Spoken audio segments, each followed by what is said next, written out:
একটু আগেই আপনাদের সাথে শেয়ার করেছিলাম খুরুট পঞ্চাননতলার ৮০তম বছরের নিরঞ্জন শোভাযাত্রার সম্পূর্ণ দৃশ্য। এখন ঘড়ির কাঁটা বলছে রাত ৯টা। সোজা চলে এলাম অন্নপূর্ণা ব্যায়াম সমিতির একেবারে সন্নিকটে। আর এসেই দূর থেকে ধীরে ধীরে এগিয়ে আসতে দেখলাম হাওড়া মিলনী অর্থাৎ ভাঁড়ের মাঠের ৮০তম বছরের মা শীতলার নিরঞ্জন শোভাযাত্রা। আপনাদের অনেকেই আমার পেজ বা চ্যানেলে এই ভাঁড়ের মাঠের মা শীতলার ছবি, ভিডিও, রিলস দেখেছেন। আর আপনাদের ভালোবাসা, প্রতিক্রিয়া সত্যি আমাকে আপ্লুত করেছে। আজ সেই চেনা আবহই এইবার নেমে এসেছে রাজপথে নগর পরিক্রমার এই বিশেষ মুহূর্তে।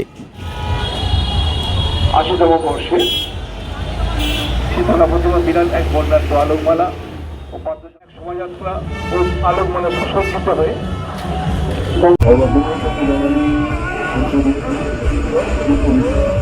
শুরুতেই চোখে পড়ল একটা ছোট্ট ডিজের গাড়ি। সত্যি বলতে সদস্যদের উচ্ছ্বাস থাকলেও ভিড় আর এনার্জিতে যেন একটু খামতি চোখে পড়ল ৮০তম বছরে। তবে লাইটের গেটগুলো কিন্তু বেশ সুন্দর, অন্যান্য শীতলা পুজোর শোভাযাত্রার তুলনায় সত্যিই নজর কাড়া। এই চোখে পড়ল এক ঘূর্ণায়মান বিশাল ঘটের ইলেকট্রিক গেট, যা পুরো পরিবেশটাকে এক অন্য মাত্রা এনে দিয়েছিল। আর তারপরেই প্রথম ব্যাকপাইপ টিম হিসেবে সামনে এলো রক্ষাকালী ব্যাকপাইপ টিম। কিন্তু প্রশাসনের কঠোর নিয়মের কারণে তাদের বাজনাটা ঠিকমতো উপভোগ করা আর গেল না। একটা অপূর্ণতা থেকেই গেল মনে। তবু এই তাড়াহুড়োর মাঝেই কানে এলো কিছু সুর, জামাল কুডু আর নায়ক নেহি খলনায়ক হুমে। আশায় থাকলাম আরও একদিন এই টিমটার বাজনা শোনার।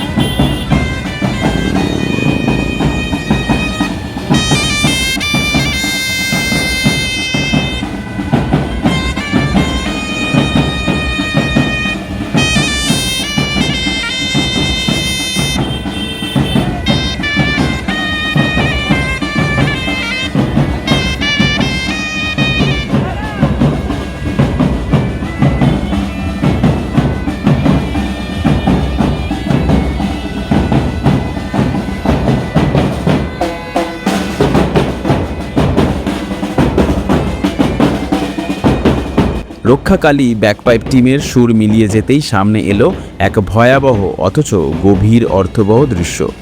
মায়ের সহচর মহাদেবের ঘাম থেকে নির্গত জ্বরের অসুর জরাসুরের রূপটা খুবই ভয়ঙ্কর, চোখে মুখে তীব্রতা, একটা অদ্ভুত আতঙ্ক ছড়িয়ে দিয়েছিল চারপাশে।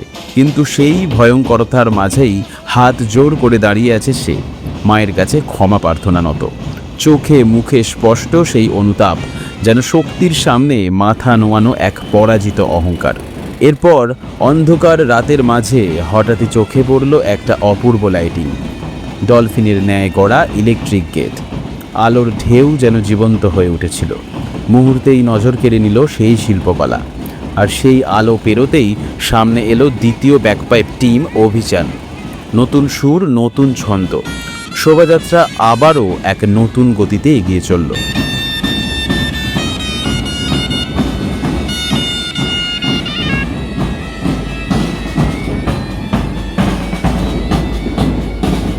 একটু আগেই দেখেছিলাম জরাসুরের ভয়ঙ্কর রূপ, আর এইবার সামনে দেখা মিলল মায়ের আরও এক অনুচর রক্তাবতীর। লাল আভায় মোড়া সেই উপস্থিতি ভিড়ের মধ্যেও আলাদা করে ধরা দিয়েছিল, যেন শক্তি, ভয় আর ভক্তির এক অপূর্ব মিশেল। সামনে এলো তৃতীয় ব্যাকপাইপ টিম স্বরূপ বিপিসি। আর সত্যি বলতে এই বাজনা শুধু শোনা নয়, অনুভব করার মতো। দিন যত যাচ্ছে সূর্য ততই নিজেকে অন্য লেভেলে নিয়ে যাচ্ছে। নতুন নতুন গান আর তার নিখুঁত পরিবেশনা যেভাবে সে তুলে ধরেছে তা সত্যি কল্পনারও বাইরে।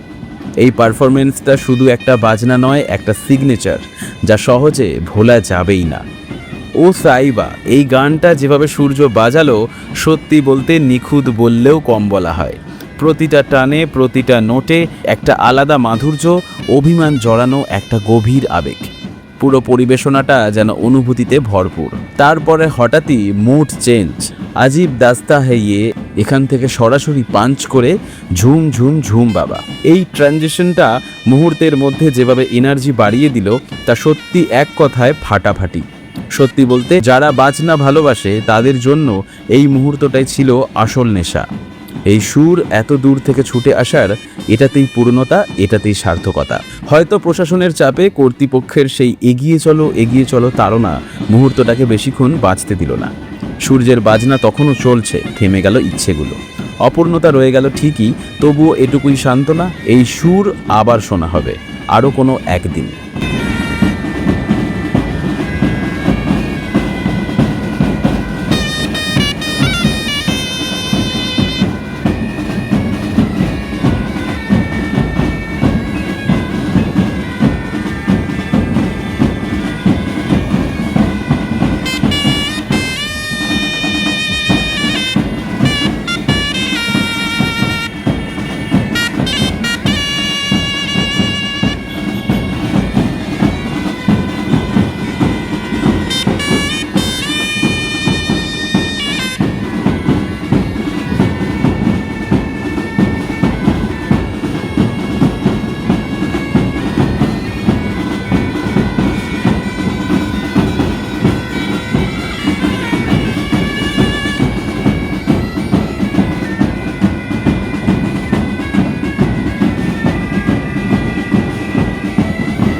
এরপরেই সামনে ভেসে উঠল এক রাজকীয় দৃশ্য। বৃহদাকার এক চতুর্দোল্লা, দুটি ঘোড়ার টানা সেই গাড়ি, যা ছিল আলো আর আভিজাত্যে ভরা। পরবর্তী আকর্ষণ হিসেবে সামনে এলো চতুর্থ এবং শেষ ব্যাকপাইপ টিম স্বরূপ একতা। মিলিদি আর বটের যুগ্ম পরিবেশনায় আজ একতা যেন অন্য রূপে ধরা দিল। আর শুরুটাই হলো এক অন্য অনুভূতি দিয়ে। মন বসে না শহরে, ইট পাথরের নগরে, তাই তো এলাম সাগরে। সুরটা যেন ভিড়ের মাঝেও একটা মুক্তির হাওয়া বয়ে দিল। এরপরই মুডটা হঠাৎ বদলে গেল, আবার বিটে এলো এক অন্য রং, এক অন্য ছন্দ। বাংলাদেশের মেয়েরে তুই হেইলা দুইলা যাস।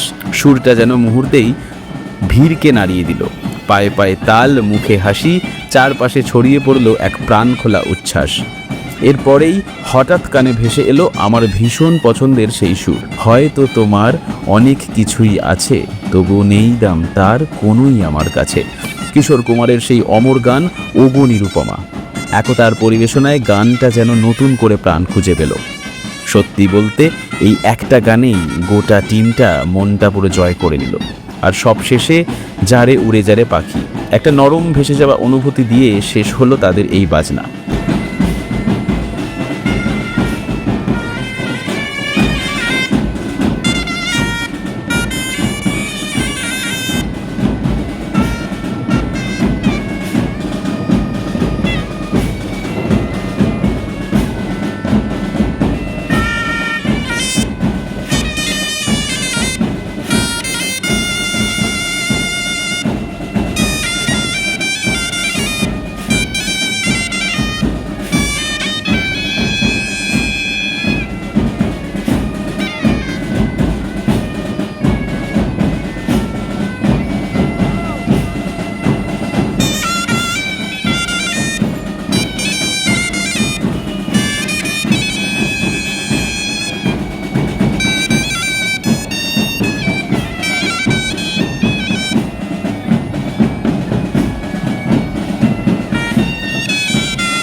এইবার এলো সেই প্রতীক্ষিত মুহূর্ত, মায়ের আগমন।